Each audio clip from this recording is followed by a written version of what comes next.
నాకు కూడా డౌట్ ఉంది అక్కడ. బైక్ ఇదే ఈ బైక్ వచ్చి ఈ బైక్ ఎలా పడుతుంది అనే డౌట్ నాకు కూడా ఉంది.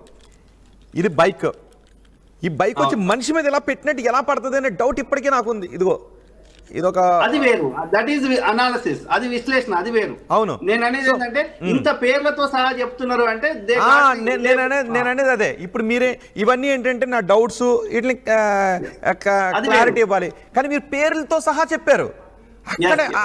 మీ పేర్లతో సహా చెప్తున్నారు, పేర్లతో సహా ట్రాన్సాక్షన్స్ తో సహా అద్దెకు తీసుకున్న కార్లతో సహా చెప్తూ ఉన్నారు. కాబట్టి ఖచ్చితంగా ఇది ఆగిపోవడానికి అవకాశం ఉండదు. అక్కడ నుంచి లోతైన విశ్లేషణ చేయాల్సిన అవసరం ఉంది. నాకు సోర్స్ షేర్ చేసిన వాళ్ళకి కరెక్ట్ ఇన్ఫర్మేషన్ ఉంది. వాళ్ళ దగ్గర నా అనుమానం ప్రకారం వాళ్ళ దగ్గర ఆధారాలు ఉన్నాయి కానీ బయట పెడతలేరు. When time comes I think they release it. Right, అంటే పోలీసులు రిపోర్ట్ వెల్లడించిన తర్వాతే మళ్ళీ దీనిపైన ఆధారాలతో సహా మాట్లాడతారు. Correct. Right, thank you very much Rajboda గారు. రాజ్బోడా చెప్తున్నది ఏంటి అంటే, ఇప్పుడు నేను కూడా అదే, నాకు కూడా డౌట్స్ ఉన్నాయి.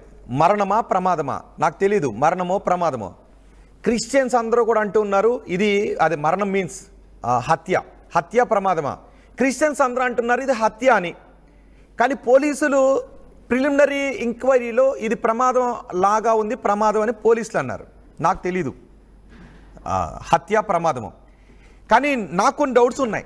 బైక్ ఎలా పడింది, అక్కడికి బ్లడ్ ఎలా వచ్చింది, ఈ డౌట్స్ అన్నీ కూడా నాకున్నాయి. ఇది హత్య అనుకోవడానికి ఎక్కడో కొంచెం అవకాశం ఉంది అని నాకు కొన్ని డౌట్స్ వస్తున్నాయి. ఆ డౌట్స్తో నేను కూడా ఒక వీడియో చేశాను, ఆ టీవీలో కూడా వీడియో చేశాం.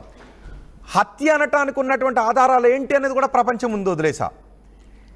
దీని వెనుకొస్తున్నటువంటి పుకార్లు వస్తూ ఉన్నాయి.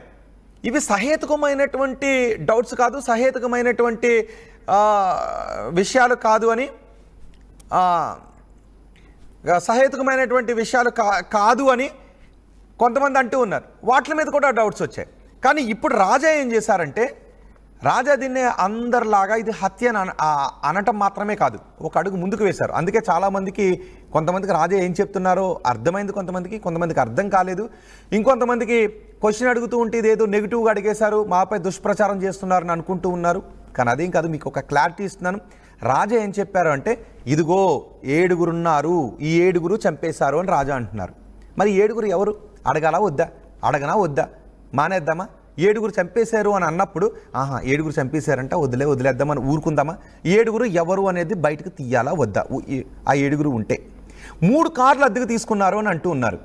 మరి 3 కార్లు సికింద్రాబాద్లో అద్దెకు తీసుకున్నారు అన్నారు. సికింద్రాబాద్లో అద్దెకు తీసుకున్న 2 ట్రక్కులు ఏంటి, కార్ ఏంటి తీసుకున్నారంట. సర్లే పోలేను వదిలేద్దామా? ప్రవీణ్ మరణానికి ఉపయోగించినటువంటి కార్లు అని చెప్తున్నారు కాబట్టి ఆ కార్లు ఎవరివైనా ఆరా తీద్దామా, వదిలేద్దామా? అడిగితే నెగిటివ్ అడిగారంటారు, వదిలేస్తే వదిలేశారు అని అంటారు. మరి ప్రవీణ్ మరణానికి కారణం ఏంటో తెలుసుకోవాలని ఉందా లేదా? పలానా వ్యక్తులు అని చెబుతూ ఉన్నప్పుడు ఆ వ్యక్తులు ఎవరు అని తెలుసుకోవాలని ఉందా లేదా? మేము చేస్తుంది కూడా అదే, ఇప్పుడు రాజా చెప్పింది కూడా అదే. 7 చంపేశారని అన్నారు.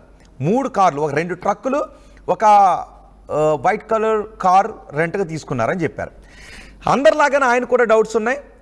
ఏదైతే లిక్కర్ షాప్లోకి వెళ్ళారో ఆ లిక్కర్ షాప్లోకి వెళ్ళింది డూప్ అని అంటూ ఉన్నారు. ఓకే, నాకు కూడా డూపో ఒరిజినల్ ప్రవీణో తెలియదు, ఎందుకంటే నేను ఎప్పుడూ చూడలేదు కాబట్టి. కానీ రాజ్బోడా ఏం చెప్పారంటే, విజయవాడలో మొత్తం సీన్ అంతా మారిపోయింది. 5 గంటల తర్వాత 10 గంటల మధ్యలో ప్రవీణ్ పగడాలని ఇలా చంపారు అని ఆయన చెప్తూ ఉన్నారు. ఎలా చంపారు? 7 వ్యక్తులు వచ్చారు, సుఫారీ తీసుకుని, ఇతర రాష్ట్రాల నుంచి సుఫారీ తీసుకున్న 7 వ్యక్తులు వచ్చారు. వాళ్ళు ప్రవీణ్ని తమ ఆధీనంలోకి తీసుకున్న తర్వాత షర్ట్ తీసేశారు ప్రవీణ్ది అని రాజా చెప్తున్నారు. షర్ట్ తీసేశారు, ఆ షర్ట్ని ఆ 7 ఒకరు వేసుకున్నారు. ఆ తర్వాత ప్రవీణ్కి అదే లిక్కర్ ఇచ్చారు, ప్రవీణ్కి పాయిజన్ ఇంజెక్షన్ ఇచ్చారు. ఆ తర్వాత ఆయన చనిపోయిన తర్వాత కార్లో నుంచి తీసుకుని వెళ్ళారు, ట్రక్కులో బైక్ని పెట్టుకున్నారు అని. మరి ఇంత కన్స్ట్రక్టివ్గా చెప్తున్నప్పుడు మీకు ఎవరికి డౌట్ రావట్లేదా? ఆ 7 ఎవరో తెలుసుకోవాలని మీకు అనిపించట్లేదా? ఆ ట్రక్కులు ఎవరో తెలుసుకోవాలని మీకు అనిపించట్లేదా? వదిలేస్తారా కేవలం ఆయన చెప్పారు కదా ఇదే అంటని? మరి 7 ఎవరో తెలిసిపోయినప్పుడు మీరు తెలుసుకొని పోలీసులను ఇన్వెస్టిగేషన్ చేయండి అని అవసరమైతే ప్రతిపక్షాలతో పాటు అడగరా? మరి ఆయన అబద్ధం చెప్తున్నారా, నిజం చెప్తున్నారా, ఆయనకు ఉన్నటువంటి సోర్స్ ఏంటి, ఇది తెలుసుకోవాల్సిన అవసరం లేదా?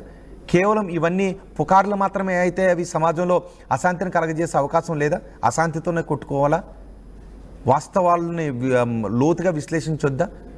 ఒక అనుమానమో ఒక ఆధారమో వచ్చినప్పుడు దాన్ని లోతుగా విశ్లేషించొద్దా? కొన్ని క్వశ్చన్స్ మనకి సంతృప్తి కలిగించే విధంగా ఉంటాయి, కొన్ని క్వశ్చన్స్ వాస్తవాలను బయటికి తీసే విధంగా ఉంటాయి.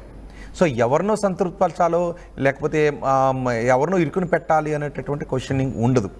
కేవలం వాస్తవాలు ఏంటి అని తెలుసుకునేటటువంటి ప్రయత్నం మాత్రమే ఉంటుంది. ఇంకెవరికైనా వాస్తవాలు తెలిస్తే వాటిని తీసుకుంటారండి, వాటిపైన కూడా విశ్లేషిద్దాం, మాట్లాడదాం, ఇన్వెస్టిగేషన్ చేద్దాం.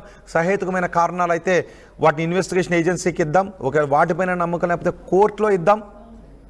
సో వీటి గురించి పోస్ట్ మార్టం రిపోర్ట్ ఇక్కడ రాకపోవడమే చాలా అనుమానాలను రేకెత్తిస్తుంది. మరి పోస్ట్ మార్టం రిపోర్ట్ ఎందుకు రావట్లేదు అని నేను కూడా క్వశ్చన్ చేస్తున్నాను కదా. 6 ఎవరు అని ఎలా అయితే క్వశ్చన్ చేశానో పోస్ట్ మార్టం రిపోర్ట్ ఎందుకు రావడం లేదు అనే క్వశ్చన్ కూడా చేశాం. కేవలం మనం చేసేటువంటి ఆరోపణలు అపోహలతో కూడుకున్నవో నిరాధారమైన విధంగానో మాత్రమే ఉంటే సమాజంలో అశాంతి, ఫ్రెండ్లీ వాతావరణం దెబ్బతినే అవకాశం ఉంటుంది, కొంతమందికి అన్యాయం జరిగే అవకాశం ఉంటుంది. సో ఇప్పుడు రాజ్ బోడాకు పక్కా సమాచారం ఉంది 6 అని. మరి 6 ఎవరు తెలియాలి కదా. సో పోస్ట్ మార్టం రిపోర్ట్ ఎప్పుడు వస్తుందో చూద్దాం. పోస్ట్ మార్టం రిపోర్ట్ వచ్చిన తర్వాత ఆయన మళ్ళీ మాట్లాడుతుంటున్నారు. కానీ మీ దగ్గర ఎవరి దగ్గర ఎటువంటి ఆధారం ఉన్న మా పోలీసులకు పట్టుకెళ్ళిద్దాం. నిష్పక్షపాతంగా మీరు ఆ వివరాలను తెలియచేయండి. సో మాకు కూడా తెలియాల్సింది ప్రవీణ్ మరణానికి కారణం ఏంటి, ప్రవీణ్ మరణ సమయంలో ఏం జరిగింది, ఇంతమంది అనుమానాలు సహేతంగా నివృత్తి కావాలి. వేలాది మంది క్రిస్టియన్స్ భయపడుతూ ఉన్నారు, లక్షలాది మంది క్రిస్టియన్స్ ఆవేదన చెందుతూ ఉన్నారు. ఈ భయాన్ని, ఆందోళనను, ఆవేదనను తొలగించాల్సినటువంటి అవసరం ఉంది. మన దగ్గర ఆధారాలు ఉంటే వాటిని దాచుకోవటానికి కాదు, వాటిని బయటకు తీసుకొచ్చి చూపిస్తేనే ఆధారాలతో కూడిన ఇన్వెస్టిగేషన్ జరుగుతుంది. ఆ సహేతుకమైన ఆధారాలను బైపాస్ చేసుకుని ఇన్వెస్టిగేషన్ చేస్తూ ఉంటే మనం దాన్ని క్వశ్చన్ చేయొచ్చు. సో చూద్దాం పోస్ట్ మార్టం రిపోర్ట్లో ఏమొస్తుందో. RTV app